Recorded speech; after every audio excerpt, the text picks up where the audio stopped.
Jesus, fazendo a conclusão do seu sermão, na primeira parte, que nós comentamos na última oportunidade, ele nos advertiu sobre o perigo de sermos enganados pelos falsos cristãos, profetas, e nos deu ali as orientações de como nós podemos identificá-los e não sermos vítimas dos seus falsos ensinamentos. Agora, concluindo, ele faz uma comparação sobre aqueles que obedecem os seus ensinamentos e os que não obedecem. Aquelas pessoas que conheceram, aprenderam e não ficaram com esse conhecimento somente no intelecto, mas desceu para o coração e o praticam. E aquelas pessoas que apenas aprenderam, mas ficaram com todos esses ensinamentos e conhecimentos na mente e não praticam. Apresentam-se ou manifestam conhecer, falam sobre essas verdades, mas não praticam. E ele usa então uma metáfora aqui sobre duas casas. Aqueles que obedecem os seus ensinamentos e praticam são comparados a uma casa construída sobre a rocha. E ele então conclui: todo aquele, pois, que ouve estas minhas palavras e as pratica, será comparado a um homem prudente que construiu a sua casa sobre a rocha. Caiu a chuva, transbordaram os rios, sopraram os ventos e bateram com força contra aquela casa, e ela não desabou, porque fora construída sobre a rocha. E todo aquele que ouve estas minhas palavras e não as pratica, será comparado a um homem insensato que construiu a sua casa sobre a areia. Caiu a chuva, transbordaram os rios, sopraram os ventos e bateram com força contra aquela casa, e ela desabou, sendo grande a sua ruína. Então, aqui nós vemos essa comparação da casa construída sobre a areia e a casa construída sobre a rocha. E que rocha é essa? Essa rocha é o próprio Senhor Jesus. Nós podemos ver lá em 1 Coríntios, no capítulo 3, versículo 11, onde ele diz, 10 e 11, diz o apóstolo Paulo: segundo a graça de Deus que me foi dada, lancei o fundamento como sábio construtor, e outro edifica sobre ele, porém cada um veja como edifica. Porque ninguém pode lançar outro fundamento além do que foi posto, o qual é Jesus Cristo. Portanto, está aqui, né, a explicação. O fundamento é Jesus. Ele mesmo disse: aprendei de mim. E diz: eu sou o caminho, a verdade e a vida. Cristo é a rocha. É o fundamento da nossa fé. Existe um hino clássico do cantor cristão que diz: a minha fé e o meu amor estão firmados no Senhor. Então, a pessoa que crê no Senhor Jesus e obedece os seus ensinos, vive eles na prática. Então, essa pessoa, a sua fé, a sua vida é considerada como essa casa construída sobre a rocha. Vêm as adversidades da vida, as tribulações, as provações, mesmo que chegue ao ponto de perder a vida, essa pessoa não apostatará da fé, não virará as costas para o Senhor Jesus.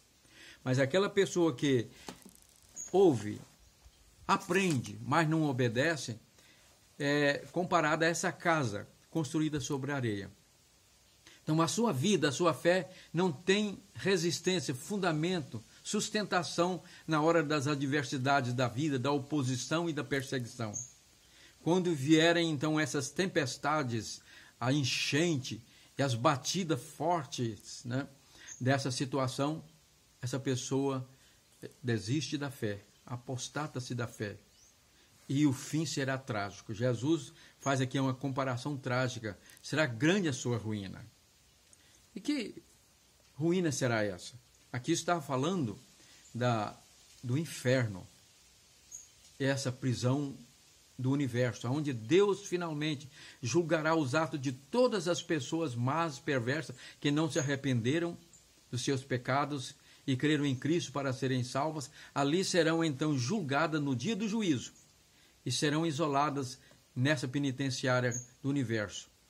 Ali pagarão pelas consequências dos atos, do mau uso do seu livre-arbítrio fazendo mal. Mas a pessoa que anda com Cristo, Paulo mostra aqui em Romanos, no capítulo 8, versículos 39 em diante, diz o seguinte, ou melhor, 35. Quem nos separará do amor de Cristo? Será a tribulação, ou angústia, ou perseguição, ou a fome, ou a morte? Ou melhor, ou a nudez, ou o perigo, ou a espada? Como está escrito, por amor de ti somos entregues à morte continuamente, fomos considerados como ovelhas para o matadouro. Em todas essas coisas, porém, somos mais que vencedores por meio daquele que nos amou. Porque eu estou bem certo de que nem a morte, nem a vida, nem os anjos, nem os principados, nem as coisas do presente, nem do porvir, nem os poderes, nem a altura, nem profundidade, nem qualquer outra criatura poderá nos separar do amor de Deus que está em Cristo Jesus, nosso Senhor. Em todas essas coisas seremos mais do que vencedores. Esta é a vida e a fé do servo do Senhor, que conhece os seus ensinamentos e os pratica. Anda em obediência. A sua vida será sempre vitoriosa, mesmo que chegue a morrer por causa da sua fé no Senhor Jesus.